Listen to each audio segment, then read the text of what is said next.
You've got to have a clearly defined target, and everybody has to know in their lane how to shoot for it.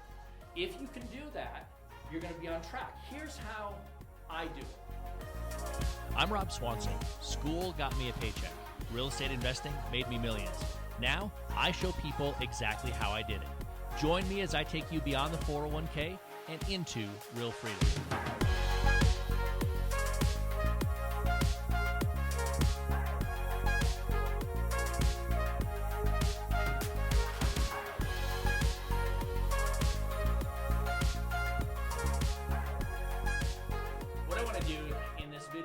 Is I want to talk about how we've structured our business that allows me to run the business and do things that I want to do, but not get sucked all the time deep into the day-to-day. Now, this is something that has taken years, and we always kind of evolve it as team members change, as objectives and things change.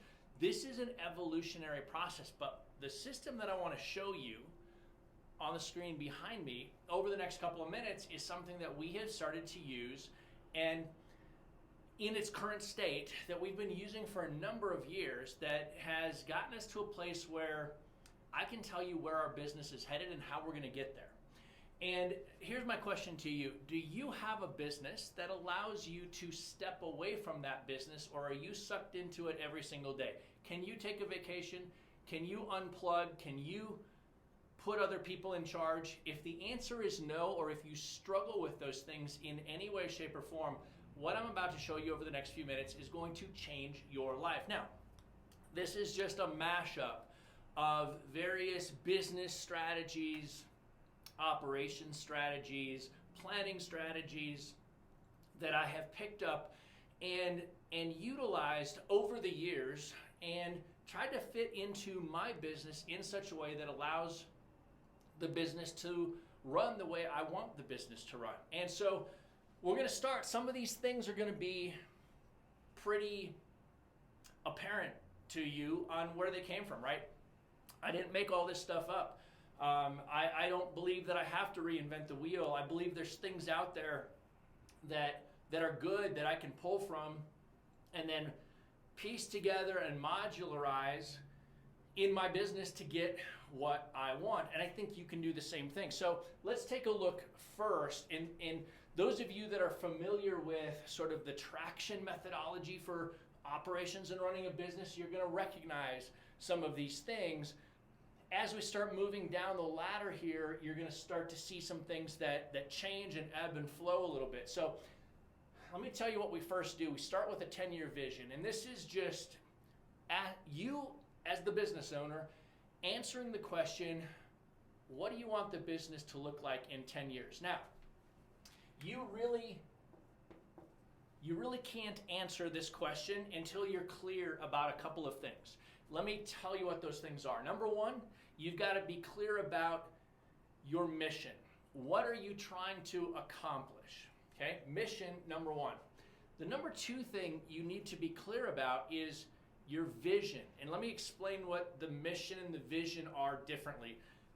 The mission is what you're going to do and what you're trying to accomplish. The vision is how the world is when you accomplish your mission. Okay? So the vision is the realization of the mission, and it's what you see the world being when you accomplish the mission. So you've got the mission, you've got the vision, and you've got the core values. The core values drive your mission. They drive the way you make decisions, who you bring on your team, how you approach the execution of everything that you do. So you've got to have your core values, the mission, and the vision. That vision starts to help build the vision for your company, because there can be a vision on how you see the world, and in order to get there 10 years from today, you've got a certain vision in place that you want your business to look like. So getting clear about core values, mission, and vision helps you drive and define the 10-year vision for your company and for your business. Now, from the 10-year vision, which is a pretty long cycle, right? It's out there a ways. We don't know what's going to happen 10 years from now from a technology standpoint, from an economy standpoint, from a global standpoint. But what we can do is say, if we're executing on our mission and we're trying to accomplish our vision for the external world, what does the business look like in 10 years? That's where you want to go. Don't try to figure out all of the little pieces that it takes to get there. Just look out, think big, and say, what's my vision for the company in 10 years? Then you're going to back it up and you're going to say, what's my 3-year plan? So you're going to start to work on a 3-year plan and lay out, okay, if this vision is going to come to place, what is the plan from today to 3 years? Now, the reality is 3 years happens pretty fast. 3 years in business goes by in the blink of an eye. And so a 3-year plan is something that you can get down on paper and say, okay, this is what we're planning for. Take a look at where your business is today. Evaluate your business against others in the industry. Evaluate against your previous track record and project forward and say, what's my 3-year plan? What am I working for? That brings you back to your 1-year goal. A 1-year goal is what you got to be working on today in order to hit that 1 year from now. What is your 1-year goal? Because the 1-year goal, and this can be revenue, this can be team size, this can be markets you're operating in, this can be profit, this can be all sorts of things that drive ultimately this goal. But you'll notice 10 years out it's a vision, 3 years out it's a plan, 1 year out it's a goal. We're going to come back from there and we're going to look at quarterly objectives, because now if you've got your 1-year goal out there, you come back to this quarter and say, in the next 3 months, what do I have to do in the next 3 months to be on pace for my 1-year goal? What do I have to do? What quarterly objectives need to be our target in the short term, right? Now our quarter is a target that we're going after. And here's where this starts to come into play. This is great, right? This is the big picture thinking and planning stuff. How do you make it happen? This is where the rubber meets the road. Because if it's you, you've got to stay focused. If you've got a team, your team needs to be in alignment. Everybody needs to be moving towards the correct objectives, right? That target has to be clearly defined. You've got to have a clearly defined target, and everybody has to know in their lane how to shoot for it. If you can do that, you're going to be on track. Here's how I do it. Our quarterly objectives then create project priorities. Quarterly objectives drive project priorities. In order to accomplish what we want to accomplish 90 days from today, 90 days in that quarter, what projects need to be prioritized? Now, we throw the different projects out onto the board and then we say, we rank them, we force rank them.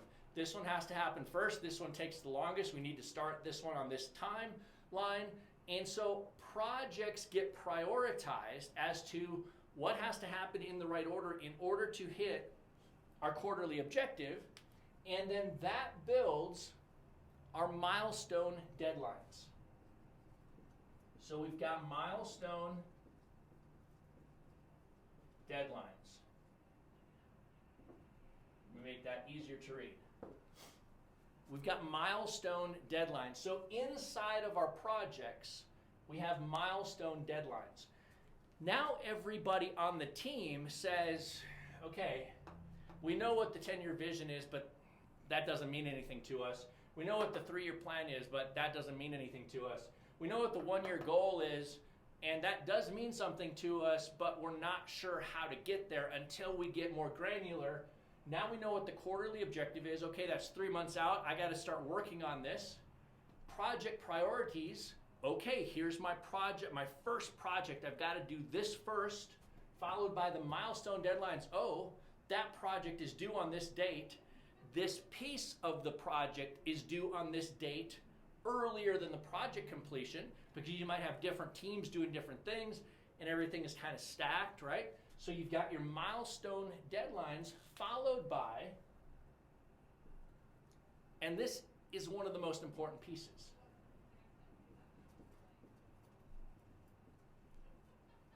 your daily tasks.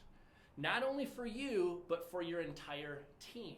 And so once you've got your quarterly objective figured out, once you've got your project priorities in order, force ranked, once you've assigned milestone deadlines around these projects, now on a daily basis, your team knows exactly what they need to be doing. Daily tasks. But here's the question, then how do you keep your team in alignment? Who's doing this? Do you just let it up for the team to figure out what they should be working on today? And the answer to that is no. What you want to do inside of your daily tasks is create a daily task board. It's all about daily task prioritization and daily task management. If you have a team that's helping you move towards these objectives and these goals, daily task management is critical. So who does it?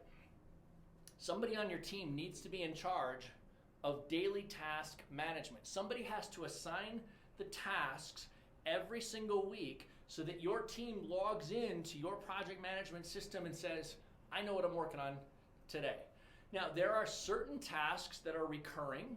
There are certain people that do repetitive things on a regular daily basis or weekly basis or monthly basis, and there are other tasks that are completely project driven.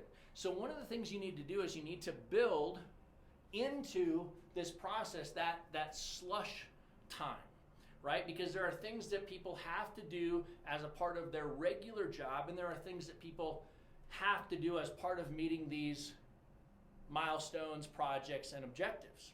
Now, let's circle this whole thing around. How do you as a business owner keep your hands around this whole thing? Well, here's how you do it.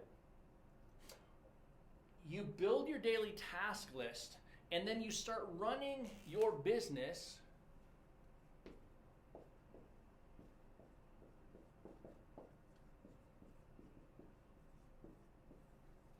around impact meetings. Impact meetings are broken across the various teams in your business. Now, in my business, I've got 7 impact areas. So I run my business on a weekly basis around 7 impact meetings. The team comes together and we evaluate. We always look back on our quarterly objectives. We always evaluate our project priorities. Now these are set. We're not changing these on a weekly basis. We do evaluate our milestones. Do they need to be moved up or back? Is there anything that's impacting our milestone deadlines? And then we assign our daily tasks.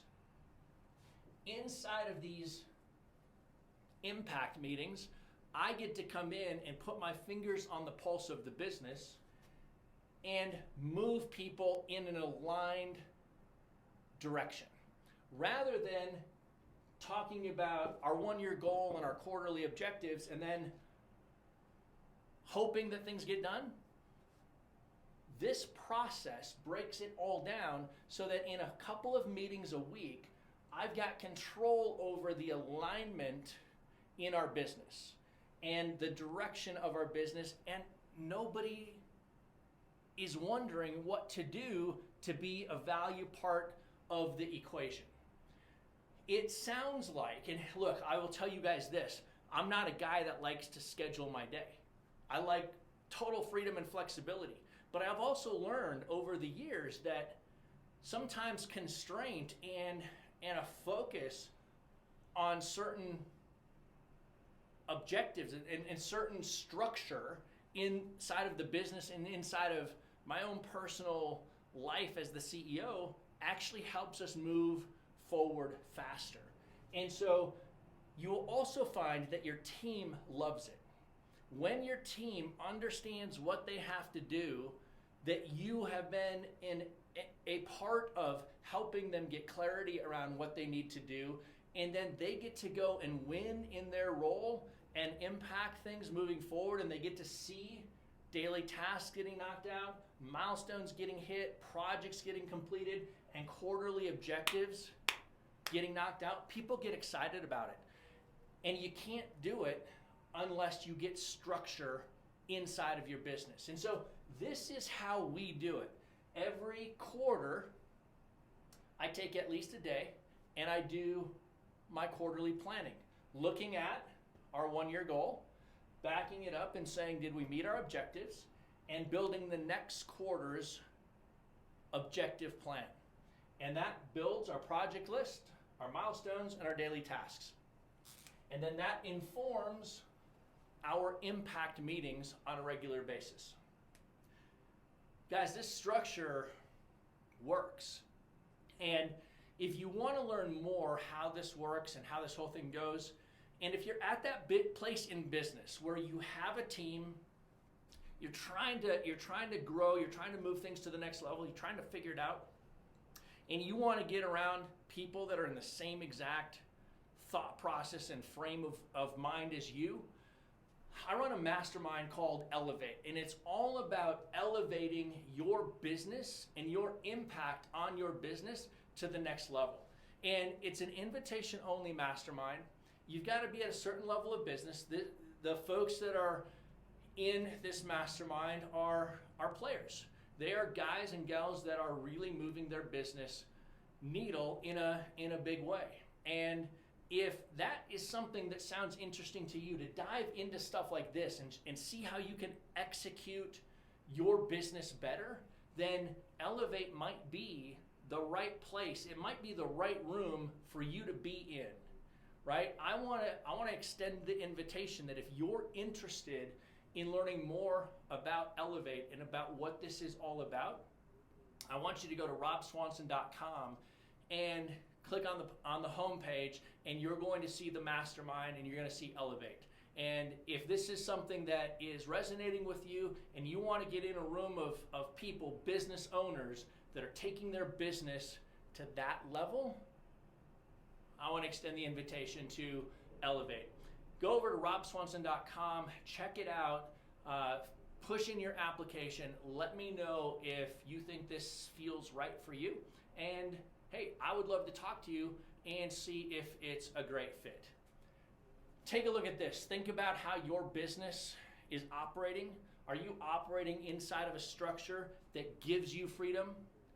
One of the greatest lessons that I learned is that constraint and structure actually produces and provides freedom. So take this, think about it, jump over to robswanson.com, check out Elevate, and maybe we'll be talking real soon. See ya.